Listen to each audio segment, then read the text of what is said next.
Priority. Yeah, wait your over turn, equality. Wait your turn. To those young raza or raza who want to believe that, you better turn your TV, brother. You better turn your radio, man. What do you think about these Black Lives Matter that they want to be paid for being what is it, slaves and all that? Reparation. Yeah, there. Are you talking about reparation? Well, I heard they passed in North Carolina. Yes. But it was What? It was a small little town in North Carolina that passed reparations for whoever's over there. I'm sure they'll try to do something out here in California. I think they already actually got a little board going that they're going to start looking into it. So yeah, and that's when we, the raza, need to step up, protest, and I'm talking major, and turn around and tell them, no, nobody get reparations until the Native Americans and the Mexicans get ours first. We've been going through this crap a lot longer, so I don't want to hear it. Because it's not fair, dog. How are you going to give a bunch of money to a specific group, dog? The raza need to step up, protest, and I'm talking major. So in that video, those three men are sitting there talking about how Black people have caused white folks to have so much guilt about slavery, and that's the only reason why we're even up for conversation about reparation. They also mention that Mexicans and Native Americans are supposed to get their checks in what they think first. Now, the whole conversation comes up because supposedly, according to their video, in North Carolina, reparations were passed for specific African Americans who live in a town there. But to stay on topic about their desire to protest, even the possibility of us, African Americans, getting our reparations, let's have the conversation. Here's where lack mindset does us a disservice in a democracy. It's not hard for rich people to continue to get rich constantly. I mean, literally hoard money for centuries. Yet the minute that the conversation is had where we're talking about instilling some type of fairness, okay, and resolving some of the issues that we have based off the atrocities that have happened to multiple cultures, okay, in this country, we lose the plot because we start to fight with each other. And this keeps us from spreading that money. Do you know how long we can run the pockets of these people? Do you know how much money actually exists? I agree that Mexicans and Native Americans absolutely deserve to get reparations. Now, does that mean that it's monetary? In some regard. Does that mean that it's land? In some regard. Does that mean that it's education? You know, things like access to free education, things like that. If we allow a group of us to be the guinea pigs, I guess, if you want to say that, right? Hello guys, welcome back to the channel. I'm hoping that you're doing great from wherever you're watching us from. As you know, I'm your host and presenter Eugene Stories. So this is something that I want to talk about. For the longest time in Black history, we have seen people who are always trying to take advantage of Black people. People who are always trying to take all the credit and make it look like they're the ones who did a couple of things. People who have faced this problem majority is Black people. Remember, alongside the Hispanic group, we have these three Mexican people that came out in a podcast and said that Black people do not deserve reparations, that they are the ones that deserve reparations, right? And so I really find this problematic because there has always been historical friction between Black people and people from the Hispanic community. And don't get me wrong, I don't have any problem with Hispanics. What I'm trying to do, I'm just trying to shed light on these issues. I'm trying to give my thoughts in regards to these issues because it's really important for us to get to understand this. You understand that the claims that these three folks give is not an easy claim. Like, you cannot just wake up in the morning and say that Black folks deserve no reparations. We are the ones that deserve reparations. And historically, everyone knows what Black folks have gone through. So the claim by these individuals that Black people do not deserve reparations, this is deeply rooted in large pattern of marginal groups competing over recognition and redress within systems that have historically privileged whiteness. Now, this pattern is often referred to as horizontal hostility, which occurs when oppressed groups, instead of aligning in solidarity against the common structures of oppression, they turn on each other in a zero-sum struggle for limited resources or for political acknowledgement. This behavior does not emerge in a vacuum. It is a direct result of systemic conditions that pit racial and ethnic minorities against each other, fostering division and undermining collective power. Now, we have always seen, for example, perfect example is the Hispanic community, and even that the people in the question, remember, for the longest time, they are the ones who have always wanted to take the place of black people. And so what does that mean? This means that everything that black people do, they are always trying to be part of it. I mean, look at the movie Sinners. The Hispanic community had an issue with it because they were saying there was lack of representation of the Hispanic community. So this is something that has always been happening. I want us to watch this video. I'll be back and then I'll be sharing my thoughts at the end of it all. If you're watching us for the first time, kindly consider subscribing to the channel, join our membership, and really get so we can offer you. But until then, let's watch the video. I'll be back. We lose the plot because we start to fight with each other. And this keeps us from spreading that money. Do you know how long we can run the pockets of these people? Do you know how much money actually exists? I agree that Mexicans and Native Americans absolutely deserve to get reparations. Now, does that mean that it's monetary? In some regard. Does that mean that it's land? In some regard. Does that mean that it's education? You know, things like access to free education, things like that.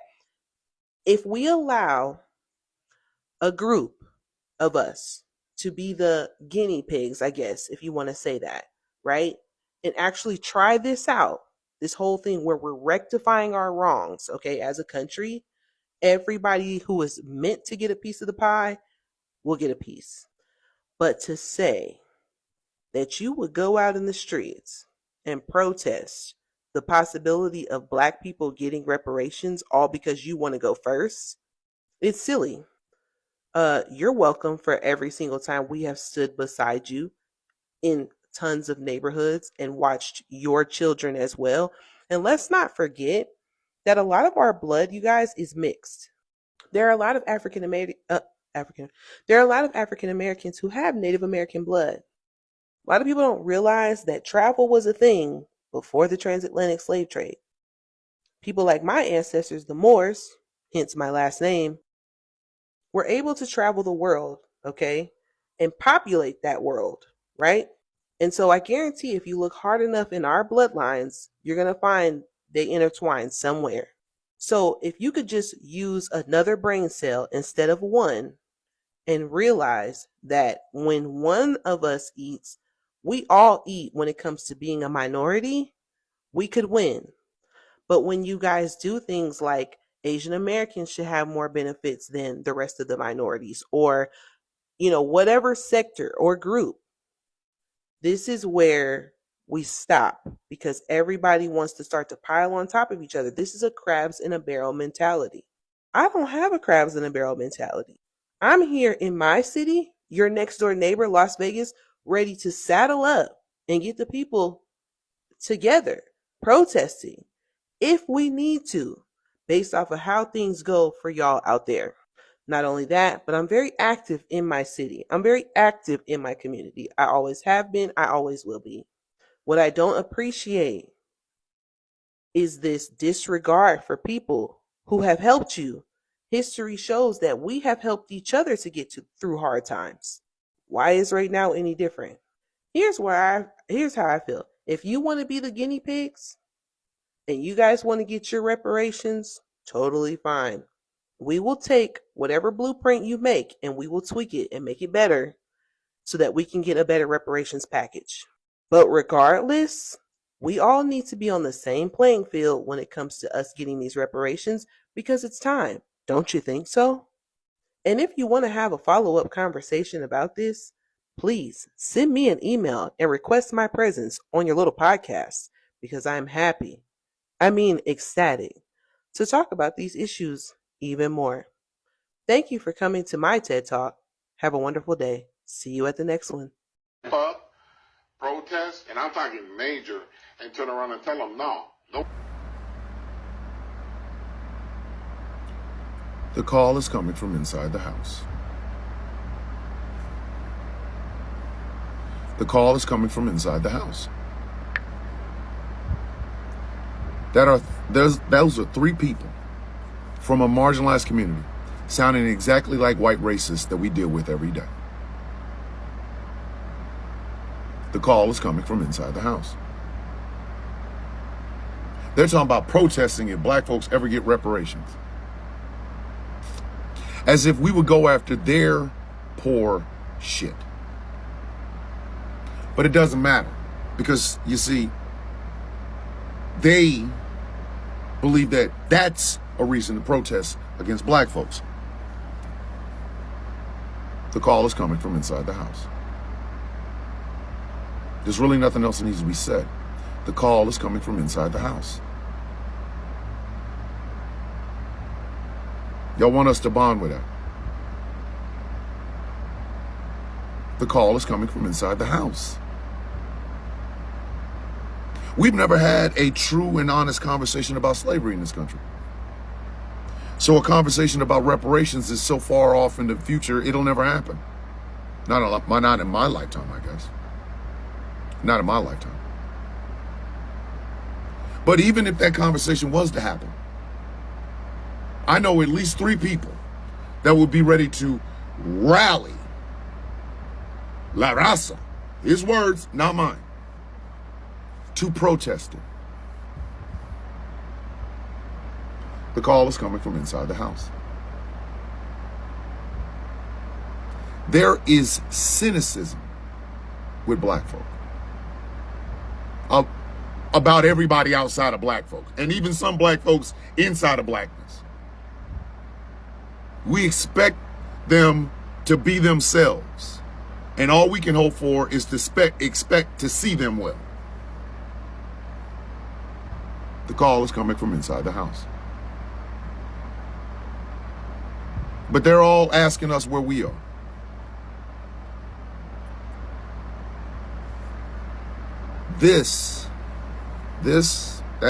That right there is something neither the black community or the brown community is ready to talk about. They're not. Sorry. They're not ready. Black folks, because we know nobody will hear us, and brown folks, because they don't want to take any accountability for it. They don't. I watched a young brother, Mexican man, trying to explain to his Mexican brothers and sisters about saying the word, the N-word.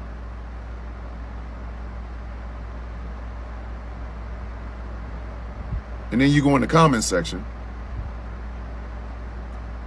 and the only accountability seems to be black rappers saying it. Or, my personal favorite, you can't tell me what to do.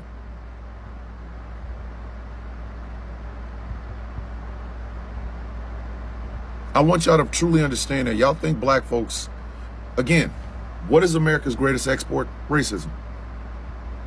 We know this. We've been here a hot minute. We have. And we've had to watch as everybody that comes into this motherfucker, it's almost like a wishing well. Hey, stop over and insult the black people. Make sure you do. You learned it all. Go over there and make sure you insult them, please. Welfare, crack, you got it. The call is coming from inside the house. Not realizing that a lot of people that come in from wherever across the world who have been fed that shit, and they meet us for the first time, they're like, I can't believe you're not like insert this, that, and the third. Really? Is it possible that the shit that you heard about us isn't true and we're the real people?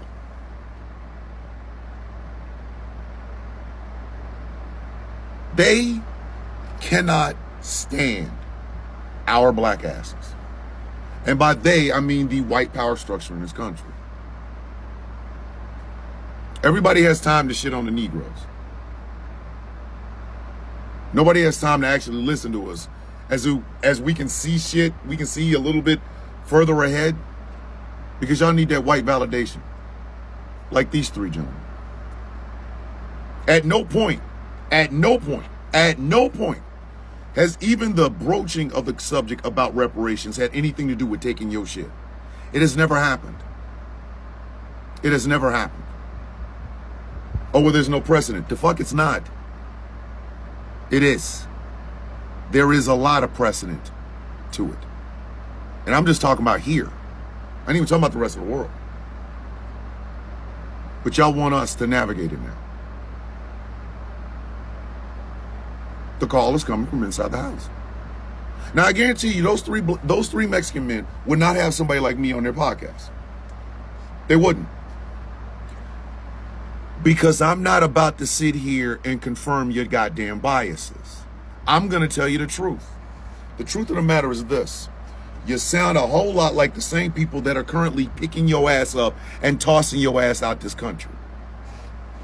You ready to protest if black folks even get $1 in reparations, but you're not ready to protest when these white folks are telling you to your face, we don't want you here. You're stealing our jobs. Get out. You got time to punch down. Yeah, they ain't gonna have nobody like me on there. Ain't gonna happen. But the call is coming from inside the house. The standoffish nature that y'all think a lot of black folks have, it's not being standoffish. It's that there is nothing, and I'm gonna say this as distinctly as I possibly can. You can ask any other black person. There is not one platitude. There's no sweet words. There's no amount of any of that you're going to give us that we're going to believe outright. We need to see some damn work. Black folks are tired of this shit. We're sick of it. We're sick of it. We're sick of listening as people call themselves allies, only to find out that shit is worth absolutely nothing. You can buy a 10-pack of allies on Temu. We're sick of watching as people think that they don't know, that we're not smart enough to know how the game is played, and then they go out there and play it by another set of rules, get their teeth kicked in, and then ask us where we are. We're sick of it. And everybody does it. Everybody does it. When we stand up, we're a threat. We are a threat. The powers that be do not want us coming into shit. That's when you start seeing the police, the National Guard, the Marines, the Decepticons, all of them start working together because our black asses are standing up for something. Because they know we're built for it. The call is coming from inside the house. I don't care if it's Oxnard or Biloxi. When the conversation of reparations should be happening, when it should be talked about, the one thing y'all need to understand is this. Don't nobody want your shit. We want Bank of America shit. We want Prudential shit. We want JP Morgan Chase's shit. We want the healthcare companies, their shit. Because those people made more off of slavery than any of the little bullshit that you've been given in this country. Y'all would know that if you actually sat and had a conversation with us about it, but you didn't. You didn't. You assume, as if we're gonna buy gold rims and chicken with your fucking money. And then you need us. You shit on us until you need us. Our bodies, our organization, our voices. And then you go back to shitting on us? This is why we told y'all we were sitting out. We protested for every one of y'all November 5th of 2024. You failed us. Now you mad that we ain't out there in them streets fighting for you. because the call is coming from inside the house. Black people, stay out of the streets. Continue to protest with your dollars. Keep those dollars circulating in black communities for as long as possible. That's what we need to be doing right now. We need to be organizing and in community with one another. We need to be supporting black businesses and other black people with our money. I coined a phrase called atrocities and amnesia to best exemplify how America deals with its past issues. They forget that they happened in the first place. They'll dig up some old civil rights leader's bones and then convince you that everything is okay because, oh my God, look at LeBron dunked the basketball for the touchdown. He got money. Why ain't you? Atrocities and amnesia. Okay. So, in case you needed some confirmation for this, we're in the atrocity part now. You understand that? We're in the atrocity part right now. A sitting president is about to have a military parade for nothing, costing American taxpayers millions of dollars. At the exact same time, him and his drunk ass Secretary of Defense send soldiers from the National Guard, illegally I might add, and Marines into a sitting, into an American city. We're in the atrocity part right now. Right now. We are about to pass yet another massive tax cut for the richest of us at the expense of everybody else. And it's going to blow our fucking economy out of the water and destroy it. This is the atrocity part. In case you needed to know, this is the part where you should be concerned because this is the atrocity part. But I'm going to tell you what's about to happen. Tell you what's about to happen. We are all about to forget every motherfucking thing that just happened. That's the amnesia part, kid. It's going to happen on the left and the right. It's going to happen amongst all marginalized communities. It's going to happen amongst white folks. It's going to happen amongst poor white people and rich white folks. Well-to-do, suburban, middle class, everybody's about to practice a very potent strain of amnesia. Let's stick with the left for a second. You have a sitting senator from the state of Pennsylvania saying that his party loses the moral high ground if they don't condemn a fucking police car on fire. Not let's condemn why the fucking car would be on fire in the first place, which is National Guard troops and Marines on the streets of an American fucking city because they wanted to snatch a bunch of people to speak Spanish off the streets that were at a fucking Home Depot. We'll just ignore that.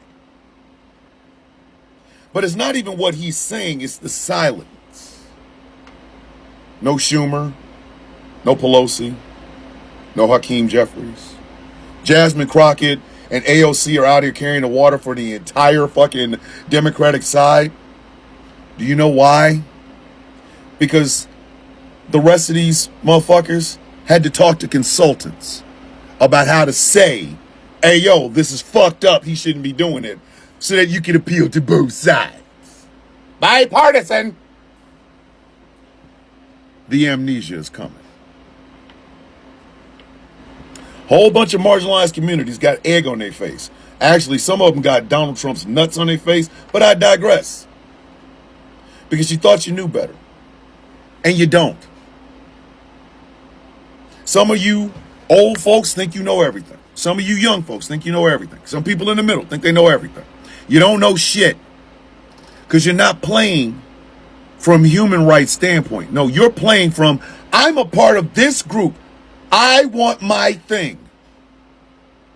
That's how we got this fucking idiot in the first place. By splintering off. And we're supposed to be the collective side. The amnesia is coming. The civil rights movement wasn't just for black folks. And since that time, a lot of people that benefited from the fucking civil rights movement have talked so much shit about black people when we've been the ones trying to tell y'all, hey, bitch, train coming. You over here doing that rhythmic dance from Sinners on the fucking train tracks. And then when your ass get knocked off, what's the first thing you do? Why aren't the black people protesting? We protested for them. I listened to Tupac. But you didn't listen to us. The amnesia is coming. A lot of you far leftists, communist type. We are 6 months into this hellscape. We have 3 years and 6 months left. Right around 2027, 2028, early 2028, the election cicada is going to pop her bitch ass back up again. We'll save Gaza, free health care, education, and you will follow that bitch right the fuck over the cliff. Again, the amnesia is coming.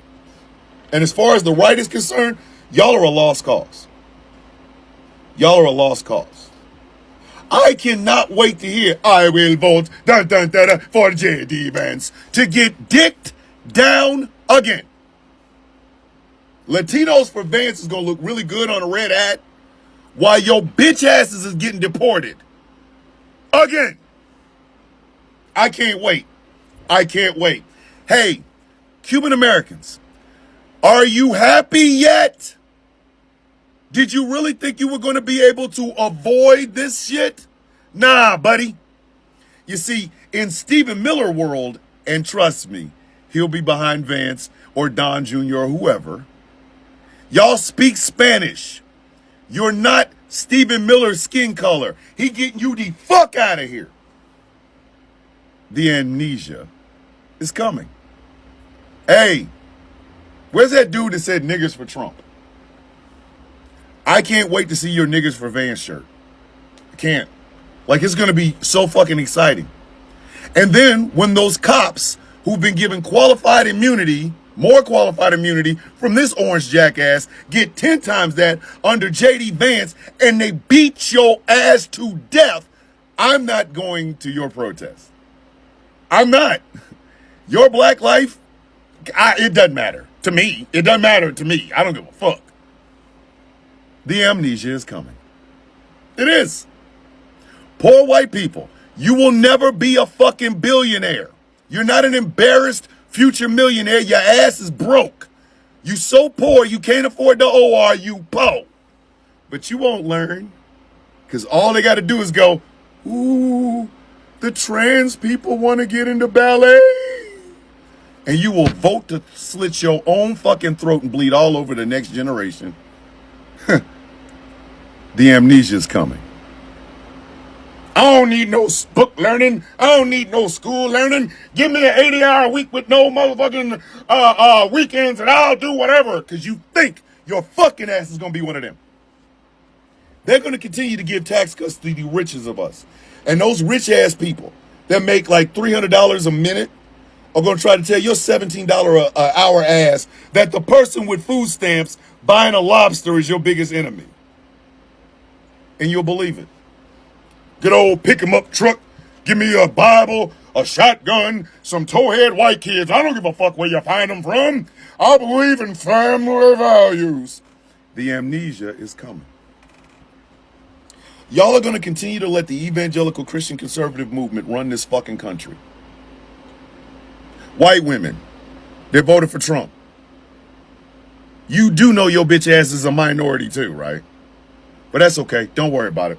Because I know what you're going to do. I'm going to vote for insert leftist and walk your dumb ass right in there and vote for Vance. The amnesia is coming.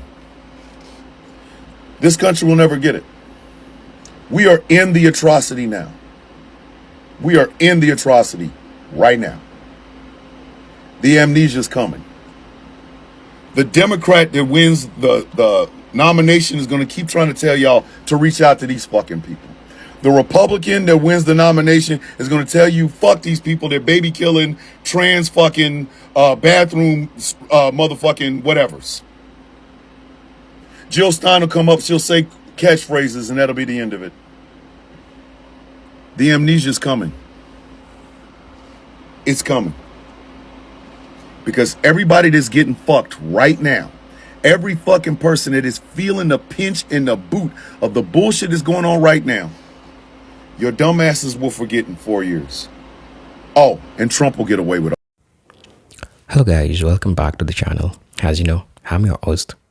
I'm presenter Agent Stories, and we need to talk about all these concepts because we have been seeing all these things going on, and it's time we have a discussion in regards to this. For the longest time, every black achievement that black people have always tried to do, we have always had folks that will want to put themselves first at the expense of black people, while we know very well that black people are the ones who have always fought for all these groups. And I've always been saying this. Look at a perfect example. It's like affirmative action. While black folks went on the street, fought for all these things to happen, what did black people get? All they got is people trying to take advantage of their voices. And even when you look at what is happening today, we are having a group of Hispanics generally trying to ask black people, to join them, to help them to protest. But at the end of it all, is it mutual? Right? It's like they need black voices when it's only convenient. But I didn't create that. I didn't create this video to talk about it. This is what I want us to talk about.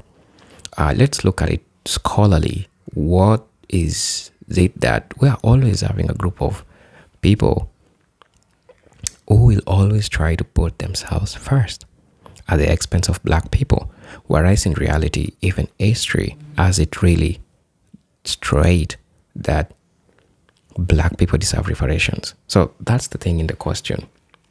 Now, historically, the case of black reparation in America is clear and distinct, supported by centuries of enslavement, Jim Crow, apartheid, redlining, police violence, disfranchisement, and institutional economic exclusion.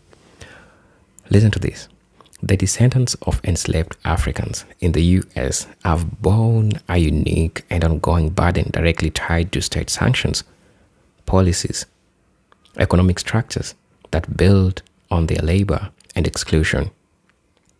While other groups have certainly faced discrimination, including some Latinos, no other demographic group has endured a generational state-supported exploitation as endured and codified as that experienced by African Americans. Attempting to invalidate this suffering or claims its redress is misdirected at its best and at worst an act of erasure and anti-blackness. True, this is considered anti-blackness. Why? Because you can't say that through all this time, what black folks have gone through, you just want to wake up in the morning and throw it under a train and say that you are the person or you are the one that fought for all of this. So all this is questionable when we try to talk about all these issues that are happening to black people, right? Always trying to take credit for what some people did. And indeed, black people need to be reparated because look at all those histories of Jim Crow, redlining, disfranchisement, all those discriminatory policies that were pushed to black people. So you get to understand from the stance that really this comes from. I'm also going to be talking about, the impulse to claim victimhood above others can be traced to the broader American ideology of individualism and competition, which has extended into how minority groups seek justice rather than building coalition for collective reparation and justice, a process that could involve solidarity among Blacks, Indigenous, and Latino communities. Some individuals instead adopt an exclusionary framework. If one group wins, others lose. This scarcity mindset, deliberately cultivated by political and economic elites, distracts marginalized groups from holding power structures accountable, and instead encourages infighting. Now, the Latino individuals in question reflects the poisoned narrative by suggesting that justice for Black Americans is a theft from their own potential reparative claims. So how does that really make sense? I mean, come on. It doesn't make sense. Come think about it, right? It doesn't. Another important layer in this discussion is how proximity to whiteness can sometimes influence racial attitudes among certain and Black minorities. Let's talk about it. In many instances, especially within some Latino communities, there exists a hierarchy based on colorism and anti-Blackness, where lighter skin and European heritage and privilege are privileged over African or indigenous lineage. This internalized hierarchy is a legacy of colonialism, and it has translated into harmful attitudes towards Black people, including unwillingness to recognize Black pain and a desire to distract oneself from it.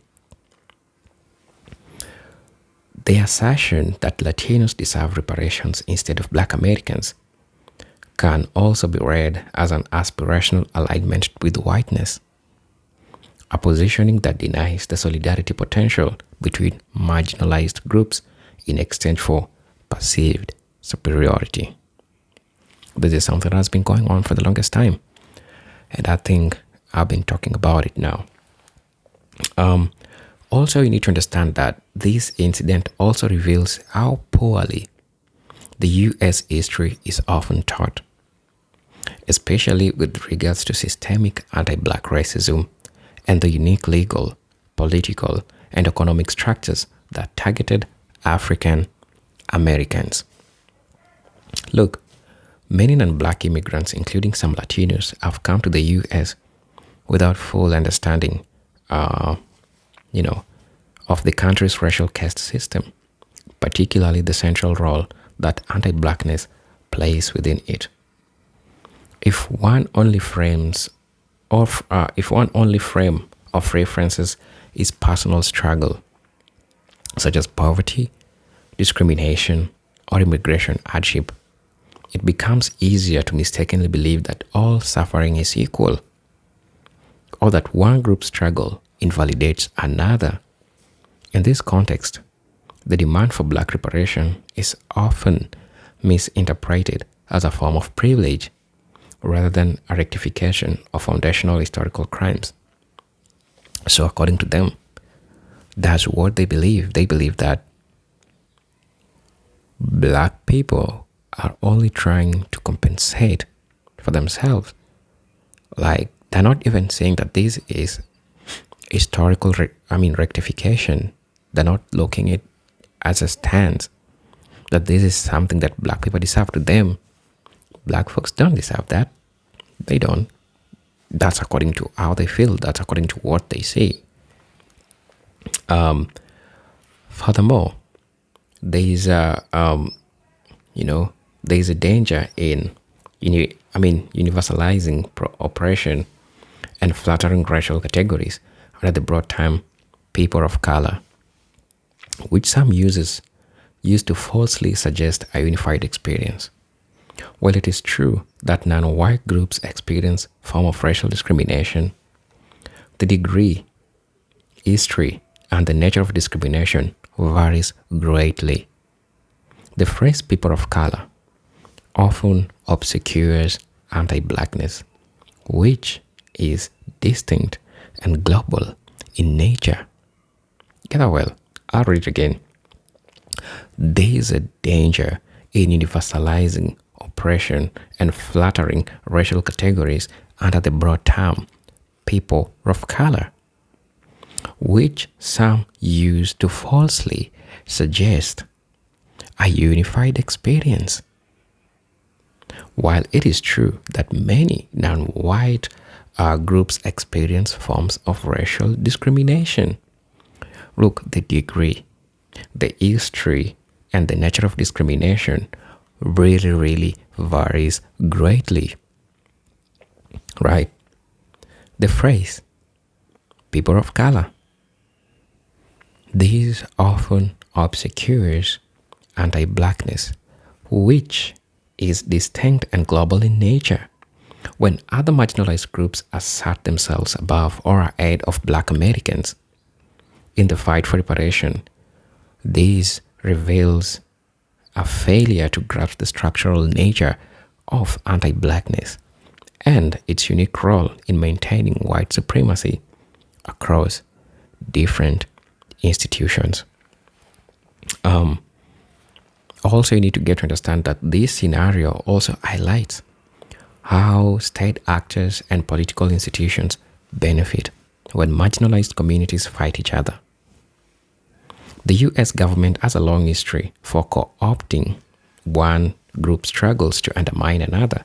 For example, using the narrative of immigrant access to downplay the impact of systemic racism on African Americans by allowing the perception that Latinos are doing better or that they are more deserving of aid.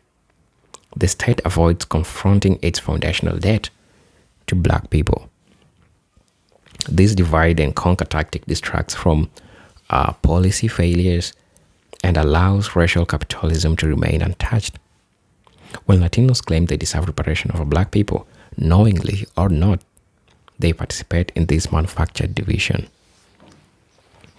I'd also like to touch on the psychological dimension of this behavior, of which I think we should address it, right? Some individuals from marginalized backgrounds may find a sense of power or belonging by diminishing the pain of another group. Now, in this context, denying black people reparation becomes a way to assert agency, not by challenging the system that oppresses all, but by targeting the group that is often framed as receiving special treatment. Now, this reflects a dangerous miseducation about power, where the oppressed internalize the logic of the oppressors and act it out horizontally, reinforcing racial stratification rather than challenging it. Importantly, black Americans have historically shown solidarity with other groups. This is true, you know very well. From supporting Chicano labor rights to opposing US imperialism in Latin America. Look, leaders like Malcolm X, Angela Davis, and the Black Panthers all recognized the interconnectedness of global oppression and called for multiracial solidarity. To have this legacy erased or overlooked by individuals seeking to delegitimize black claims to reparation, this is not only historically inaccurate, it is morally bankrupt. This disregards the very alliances that have allowed broadly progressive movements to gain traction and feeds the narrative that black struggle is somehow selfish or singular, right? So what can we say about all this? What is needed is not competition. This is where we need to get it right over who deserves justice more, but a reorientation of the conversation towards systemic accountability and historical specificity, right? The reparations conversation for black Americans is not denial of others' pain, and they have never done that. It is a demand for acknowledgement of a distinct and foundational injustice. If Latino or other communities seek reparation for their own histories of exploitation, they must do so without erasing or invalidating the black experience. True justice is not zero-sum. It is expensive. But it begins with telling the truth. And truthfully, black Americans are owed a debt this nation has yet to pay. I'm your host and presenter, Talk Stories. But until then, I'm hoping to see you in my next video. If you're watching us for the first time, I'll most definitely ask you to subscribe to the channel, join our membership. I really get to see what I can offer you. But until then, let me see you in my next video. Peace, love, and harmony. Salute.